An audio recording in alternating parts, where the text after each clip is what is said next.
बोले कौन कन्हैया? पहुँचे माधव मंदिर द्वारा, द्वारपाल सो सहज बिचारा। बोले कन्हैया तो मिलना बात कह दो। बोले ऐसा थोड़ी के मिले करे, वो काऊ से ना मिलते, ऐसा किसी से ना मिलते। बोले तो फिर कैसे मिलते हैं, कौन से से मिलते हैं, कैसे आदमी से मिलते हैं? बोले पहले तो तुम नाम ले वो सीखो, ठीक ठाक नाम, ऐसे ना कह करें, ऐसे क्यों श्री श्री 108 श्री कृष्ण कन्हैया जी द्वारकाधीश जी महाराज ऐसा कहो। अब सुदामा बोले सीधे सच्चे आदमी थे, बोले फलाने श्री ढेके श्री। अब है गो भैया, वो पहले तो सीधो ही हो कन्हैया, श्री वो फलाने श्री और ये सब अब लग गए होंगे, पहले तो सीधो ही नाम हो कन्हैया कन्हैया कन्हैया क्या करेगा। अब है गो वो तो।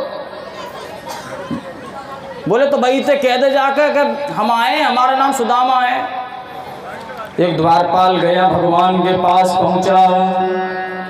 भगवान ने सुना कि कन्हैया नाम लिया है, सुदामा ही हो सकता है, और नाम भी बता दिया सुदामा। बता बता अपनो नाम सुदामा।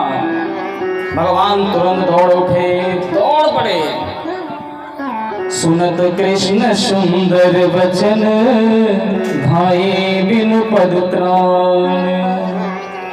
बहुत दिनन मह दया किया, मम प्रिय सखा सुजान। बहुत दिनों में दया की है, अपने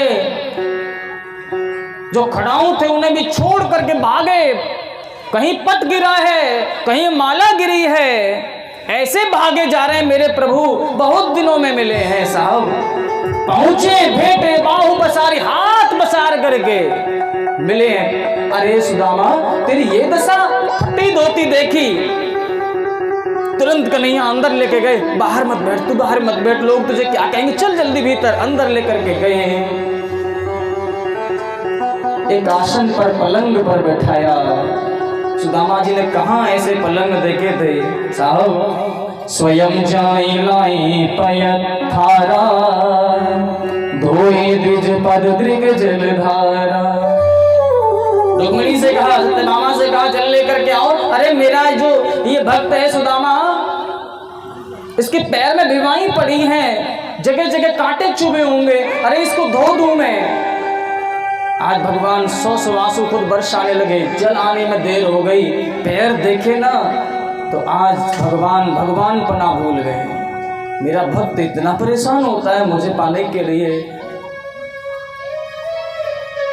इसलिए जाते समय उद्धव से भगवान कह के गए थे, मेरा भक्त परेशान ना हो, मैं भागवत में अपना शरीर छोड़ के जाऊंगा। भगवान अपने आंसुओं से रोने लगे, उसके सारे पैर दृग बिंदुओं से धो दिए। सुदामा थके हुए थे, पैर धोते धोते पता नहीं चला, सो गए। कुछ समय बाद रात्रि हो गई, कन्हैया सुदामा के पास पहुंचे। अरे सुदामा भाभी शादी हो गई कि नहीं हुई है? बोले हाँ शादी तो हो गई भैया।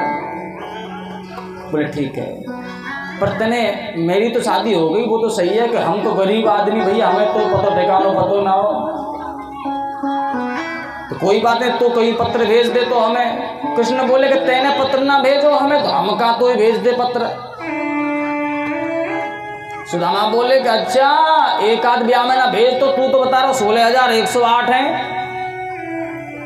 तो सुदामा ने जैसे ही कहा, कृष्ण बोले कि भैया हमारे ब्याह तो ऐसे ही है गए, हमारी कोई डेट फिक्स नहीं, ना कोई पंडित जी ने छांटो हमारा ब्याह, ऐसे ही है हमारे ब्याह। तो अब कोई डेट होती तो कहीं आमंत्रण पत्र भेजा जाए, कार्ड भी छपवाए जाए, हमारे तो ऐसे चले हैं। तुम्हारे तो कार्ड भी छपे। तो बोले कार्ड छपे तो क्या हो गया भैया, मुझे चलो ना जा, तो रथ घोड़ा हाथी सब कुछ है ना, हम पे तो कछू ना है। भगवान बहुत विनोद पूर्वक बात करने लगे, सारी बातें हो गई। बाद में आया कि तू आयो है, तू मुझे बड़ो तो है ही है, तू कुछ लेकर जरूर आयो होगा, भाभी ने कुछ भेजो होगा। बगल में पोटली थी। भगवान कृष्ण ने नजर तो पड़ गई थी, लेकिन ऐसे नहीं बोल रहे थे। लेकिन बार बार जब सुदामा से कहा कि कुछ भेजा होगा दे दो, लेकिन सुदामा छुपाते हैं बार बार कि अरे गंदा कपड़ा है, इसमें टूटे हुए चावल हैं, पता नहीं कि खाएगा कि नहीं, इसने तो षड्रस भरे 56 प्रकार के भोग खाता है, ये इसे कैसे खा लेगा। भगवान ने उस पोटली को छीन लिया। ये भेजा तो बताता क्यों नहीं है बावले, मुझे तो प्रेम प्यारा है। भगवान ने उसको खोला तो उसमें काले काले चावल दिखे। भगवान अधीर हो गए, वाह। भगवान उससे मांग तो सुदामा नहीं रहे थे, पर चावल ने बता दिया। चावल ने सारी स्थिति बता दी, बयान कर दी। हम लोग चावल चढ़ाते हैं ना पूजन में, ये आपकी सारी स्थिति बयान कर देता है। टूटे हुए चावल देखे कन्हैया सोच रहे थे कि मैं इसको यदि मैं छोड़ता हूं तो भक्त का अपराध होगा, मैं तो भक्त के अधीन हूं ना। उठाया चावल मुट्ठी भर के ऐसे ही खाने लगे। अस कहीं चूरा कर भरी लीना, अतएव मुदित हुई मुँह मदीना। ऐसा नहीं कि ऐसे मुट्ठी छोटी भरी हो, ऐसे हाथ पसार करके लिया। अतएव मुदित, मुंह में प्रभु ऐसे डाला, अच्छे से खा रहे हैं। दूसरी मुट्ठी भर, पहली जब मुट्ठी खाई तो कह दिया आज से ब्राह्मण भूमि का देवता होगा, भूसुर, भूमि देवता हो जाएगा। दूसरा मुट्ठी खाई, स्वर्ग का वास दे दिया कि ब्राह्मण का एक अधिष्ठान स्वर्ग में भी रहेगा। तीसरी मुट्ठी पर अपना धाम देने लगे। अरे मैं तो भक्त के अधीन हूं, जहां भक्त होगा वहां मैं रहूंगा। हम भक्त पराधीन, मधुभक्ता यत्र गायंती तत्र तिष्ठामि नारद। मेरे भक्त जहां मुझे पुकारते हैं तो वहीं रहता हूं ना। देने लगे। रुक्मिणी जी सोचने लगी, लो कर ली इन्होंने, यदि इन्होंने बैकुंठ दे दिया तो ये रंगे कहाँ। हमें तो हम दुनिया कहेगी हमसे कहाँ कैसा। आई रुक्मिणी जी झट से झपट लिए, चावल अकेले ही खाते रहोगे, हमें भी दे दो, हम भी खाएंगे। आपकी भाभी जी हो तो हमारी भी तो बहन जी लगती होंगी, वो हमें दो। रुक्मिणी जी ने भी चावल खाए। भगवान के साथ में सब लोग अतीव प्रसन्न हैं। दूसरा दिन हुआ, सुदामा बोल नहीं पा रहे थे, कुछ भी अपनी गरीबाई दिखा नहीं पा रहे थे, मांग नहीं सकते। कन्हैया से बोले भैया चलूं। कन्हैया बोले जा। बोले यहाँ तो कहीं ना यार, देवे कुछ कहीं ना, हम ब्राह्मण देवता, हमसे तो कहीं भी ना कहीं ले जा कुछ। फिर बोला थोड़ी देर बाद कन्हैया सुदामा जी बोले भैया चलूं मैं। बोले जा तो जा क्यों ना रहो। भैया ने फिर नहीं कही। बोले ये तो वो पहलो ही वालो है, ये ना बदलो, ये तो कलूटा ही है, क्योंकि अंदर तो उकारो है, बाहर तो है ही। ये ना देखो ये भाई चलो, भाई चलूं, वे जा दे बाहर, रथ खड़ो लेकर बाहर जल्दी। भगवान ने इसको विदा किया। यहां से निकल के गया रथ उसके द्वार, वहीं भवन तक जहां उनका पहले गांव था, वो पूरा भगवान ने रात में ही परिवर्तित कर दिया था। जिस दिन चावल खाए थे, विश्वकर्मा जी को बुला करके अपने घर को भूल गया। अब जाकर के जब परिचय हुआ, भैया अपना घर भूल गया। ये कौन सी नगरी है? बोले तुम्हारा सुदामा जी हो तुम तो? बोले हाँ। बोले वही हूँ, अमरावतीपुरी है ये, चलो। बोले अच्छा ये वही है? तो सुशीला कहाँ है? तो बोल रही वो ऊंचा वाली अट्टालिका बनी है उसमें सुशीला। बोले अच्छा। सुशीला आई, 16 श्रृंगार, सुंदर वस्त्र पहने हुए। बोले ये थोड़ी सुशीला है। ए देवी आप कौन हो? भूल गए, इस स्वरूप में कभी देख नहीं पाए थे, गरीब आई थी ना। सुदामा जी को सारा परिचय कराया सुशीला ने, मैं आपकी सुशीला हूँ, मुझे भूल गए। सब परिचय जब कराया, सारा याद आ गया। अरे कन्हैया बाहर से ही कारो लगे, भीतर से ना है, वहाँ नहीं करो सब कमा लिए ना है। अब तो वह सुशीला के साथ भगवान की स्तुति करने लगे। बड़ा पहले ही से ही करते थे, आज आनंदित हुए। ऐश्वर्य में भगवान को कभी भूलना नहीं चाहिए। आदमी थोड़ा सा बल क्या पाले, कहीं से सत्ता क्या मिल जाए, कहीं से कुछ मिल क्या जाए, वो माँ बापों को, भक्ति को, भगवान को, ब्राह्मणों को, संतों को छोड़ देते हैं।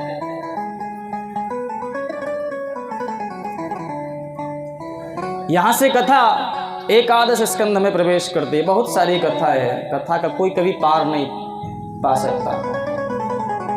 भगवान चाहते हैं कि अब मैं लीला छोड़ करके, लीला अपनी संवरण करके अपने स्वधाम जाऊं। लीला पूरी करके स्वधाम चला जाऊं। यदुवंशियों ने शांब को लेकर के आए, एक शांब नाम का पुत्र था, उसको लेकर के आए, उसके पेट पे कपड़ा लपेट करके और स्त्री के वस्त्र पहना करके उसको लेकर के आए हैं, और संतों को मजाक उड़ाते हुए बोले कि बताओ इसके पेट से क्या होगा। संत वहां थे, भगवान ने गोष्ठी कराई थी संतों की, इसके पेट से क्या होगा। संतों ने पहचान लिया कि इसके ये नर है, नारी तो है नहीं, ये छुपाव कर रहे हैं, इसलिए भगवान का आदेश मन में पाकर शाप दे दिया कि इसके पेट से होगा मूसल, रोक लेना, और तुम्हारा यदुवंशियों का नाश करेगा। ब्राह्मणों का, महात्माओं का ऐसे अपमान करते हो, तुम्हें निंदन, तुम लोग जो है इतने शास्त्रों को पढ़ने वाले हो, तुम्हें इतना गुमान हो गया है। वही मूसल प्रकट हुआ उसके समय आने पर। भीष्मक ने उसको घिसवा कर किसी समुद्र में फेंक दिया। जहां घिसा था वहां एरक नाम की घास हुई, उसको उखाड़ के, वो उसमें नुकीला पदार्थ होता है, वो नुकीली होती है घास, चुभती है, कोई इसे मारे किसी की चुभती है, घाव करती है, उसी से लड़ के यदुवंशी मर गए। तुम लोगों को मैं इसी, भगवान कह रहे थे मैं इसीलिए यदुवंश में आया था कि तुम लोगों को गुमान हो जाए। शेष भाग थोड़ा सा जो रह गया था समुद्र में फेंक दिया, और उसको मछली निकल गई निवाला समझ करके। वह मछली किसी बहेलिया के हाथ पड़ गई, उसको चीरा उसने तो उसमें वही निकला मूसल का कुछ भाग। वह बाण से शिकार करता था, बाण के अग्रभाग में उसने लगा लिया। भगवान सोच रहे थे कि अब मैं लीला पूरी करके चलूं, स्वधाम चलूं। उद्धव जी से मिले, उद्धव जी से कहा कि आप चिंता मत करना, अब मेरी कथा से ही लोगों को उतना ही समाधान मिलेगा जितना कि मेरे सामने रहने से मिलता था। बोले राधे राधे, उतना ही मिलेगा। बोले अच्छा, तो फिर क्या करना चाहिए। भगवान चलने लगे। उद्धव जी से कहा कि तुम जाओ बद्री का आश्रम, मैत्रेय जी को शिक्षा देना मेरे विषय में। मैत्रेय जी से मिले हैं उद्धव जी, और दोनों ने भगवत भक्ति करी है। भगवान यहाँ टेढ़ी टांग करके खड़े थे, पैर लाल लाल दिख रहा था। व्याध पहुँच गया, उसने समझा कोई अन्य प्राणी है, लाल लाल दिख रहा है। व्याध तहाँ सोई लिय दृढ़ बाना, चरण चिन्ह दिय ताकि निशाना। उसने निशान सीधा लगाया, पैर ही पैर दिख रहा था। भगवान खड़े भी इसी तरीके से थे भाई, लाल लाल दिख रहा था। उन्होंने कोई जानवर समझा था, व्याध ने मार दिया, भगवान वहीं गिर गए। व्याध तुरंत गया, अरे प्रभु आप हैं, प्रभु मुझे क्षमा कर दीजिए, मुझे पता नहीं था। बोले व्याध तू पिछले जन्म में पता है कौन था, बाली था, तू बदला लेने के लिए आया है, कोई बात नहीं है, मैंने तुझे बदला दे दिया, अब मत कहना कि मैं किसी से उधार रख लेता हूँ, पूरा भी कराता हूँ। बोले राधे राधे। भगवान तो लीला संवरण करके चले। द्वादश स्कंद में मार्कंडेय मुनि ने भगवान शंकर की उपासना की है, भगवान की अच्छे से उपासना की, नारायण के दर्शन करे। इसके बाद कथा आगे आती है। मार्कंडेय ऋषि के बाद परीक्षित की 7वां दिन चल रहा है, तक्षक भी पीछे से दौड़ रहा है कि आज मुझे उतने बजे डसना ही डसना है। झांकी आ रही है क्या है, लेके आओ, कहाँ आओगे। वह प्रतीक्षा कर रहा था। हर व्यक्ति काल की प्रतीक्षा करता है ना, हर व्यक्ति करता है काल की प्रतीक्षा, वह भी कर रहे थे। तो परीक्षित जी काल की प्रतीक्षा कर रहे थे। अंतिम उपदेश दिया सुखदेव जी ने। अंतिम उपदेश क्या था, सभी लोग सीधे बैठ जाइए। मैंने कल कहा था ना, फूल लेके आए ना सभी लोग, ना लेके आए, लेके आए तो फूल हाथ में रखो, आप अपने हाथ में लीजिए फूल। जो लोग फूल लेकर के कल मैंने बताया था आपको, हाथ में ले लीजिए।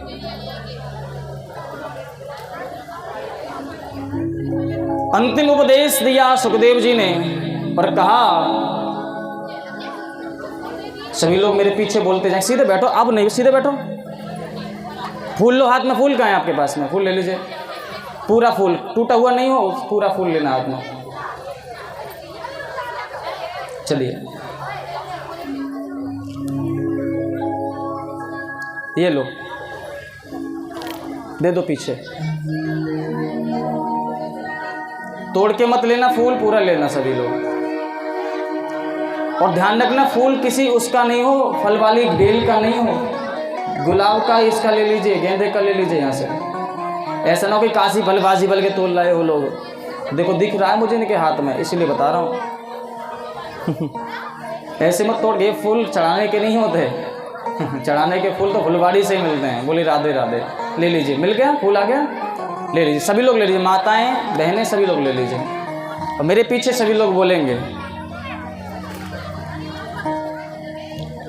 बोलिए ओम नाम संकीर्तनम यस्य सर्व पाप प्रणाशनम प्रणामो दुख समनः तम नमामि हरिं पदम ओम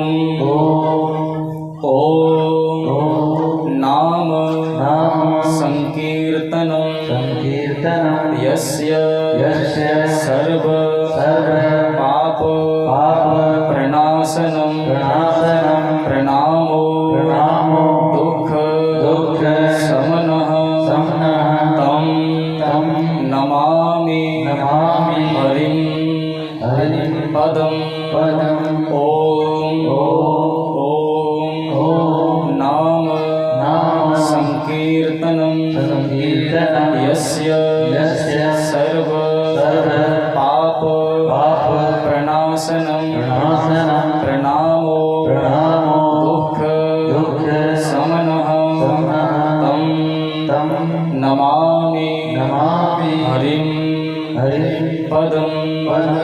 इस फूल को ऐसे सूंघ लीजिए, सूंघ करके उल्टे हाथ के नीचे होकर पीछे फेंक दो इसको। उल्टे हाथ के नीचे होकर पीछे फेंक दो। और पीछे वाले तो ऐसे ही फेंक दो पीछे को, है ना। जो पीछे बैठे ऐसे एक दूसरे के मत फेंको, आप लोग तो पीछे ऐसे करके फेंको। जो पीछे बैठे कुर्सी वो पीछे फेंक सकते हैं सीधे।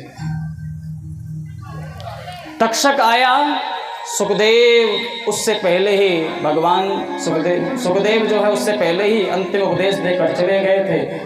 परीक्षित सारा योग निधिध्यासन आदि सीख चुके थे, तो पहले से योग की गति से अपने प्राणों को कंठ में करके भगवान के धाम को चले गए। शरीर को आकर तक्षक ने डसा, वरदान भी पूर्ण हुआ। यह कथा यहीं विराम लेती है। बोली राधे राधे। और मैं आपसे एक उपदेश और आप लोगों से प्रार्थना करता हूँ। इसे स्केल दो। मैं आप लोगों से एक प्रार्थना और करता हूँ। आज कथा को चलते हुए 7 दिन हो चुके हैं और हमारे बालकों से, हमारे भाइयों से, हमारे आचार्य जी से और हमसे यदि कोई गलती बन गई है तो उसे आप क्षमा कर देंगे। मैं आपका दास हूँ और अपना सेवक जैसा मुझको समझ करके ऐसे ही आगे भी याद करते रहना। सेवकों की याद भी आती है। जनता जनार्दन भगवान का स्वरूप होती है। किसी से मेरे द्वारा कोई गलती अपशब्द निकला हो, किसी को चुभा हो, तो उस शब्द को मुझे वापस मेरी झोली में डाल देना। मुझसे ज़रूर कह के जाना कि ये गलत शब्द था। मैं आपसे हाथ जोड़कर यही विनती करता हूँ कि मेरी किसी भी बात को यदि आपको वो हृदयंगम नहीं हो पाई है तो उसे आप यहीं छोड़ करके जाएं और मुझे दे करके जाएं। मैं भगवान से प्रार्थना करूँगा मेरी जीभ जो है खाल मांस की ही है, वह आगे कोई पाप ना करे, इसके लिए मैं प्रार्थना आप लोगों के लिए कर रहा हूँ। भगवान से मैं हाथ जोड़ के यही विनती करता हूँ, आप लोग मेरी किसी गलती को अपने साथ में मत लेके जाना। अपना पुत्र समझकर मेरी गलती को यहीं मेरी ही झोली में डाल के जाना। हम पंछी हैं, हम पंछी हैं, जाने वाले हमसे न प्रीत करो। हम पंछी हैं जाने वाले हमसे न प्रीत करो। हम पंछी हैं जाने वाले हमसे न प्रीत करो। पंछी हैं जाने वाले हमसे न प्रीत करो।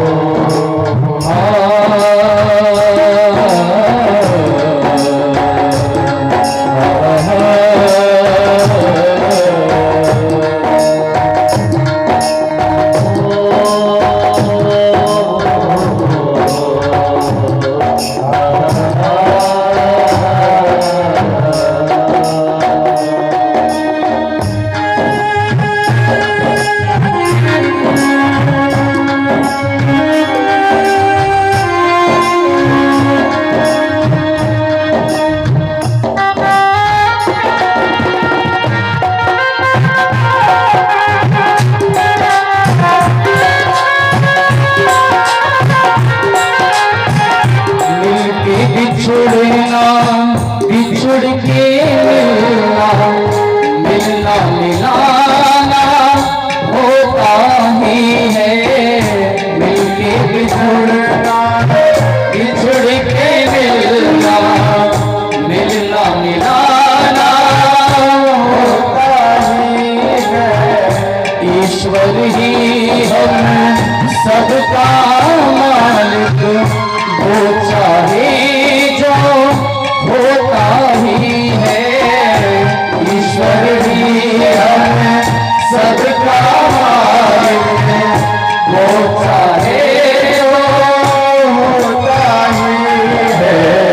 नर्तन फेर नहीं मिलने का नर्तन फेर नहीं मिलने का राम राम रटना।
बात जाता हूँ मैं कहता माता पिता को सदा सुमिरना।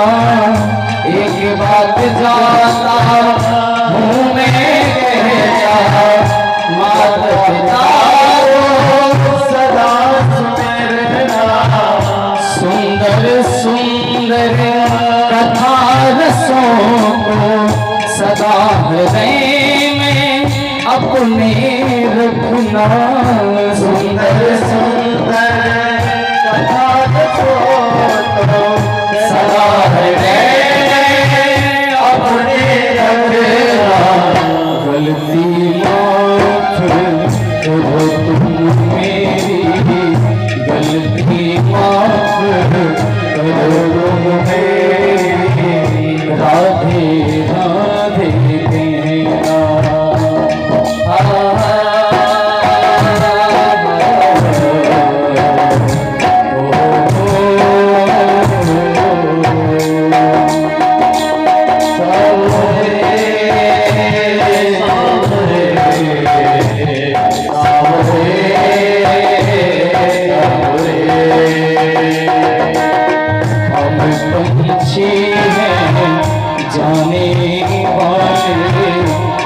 पंछी हैं जाने वाले, हमसे न भेद करो।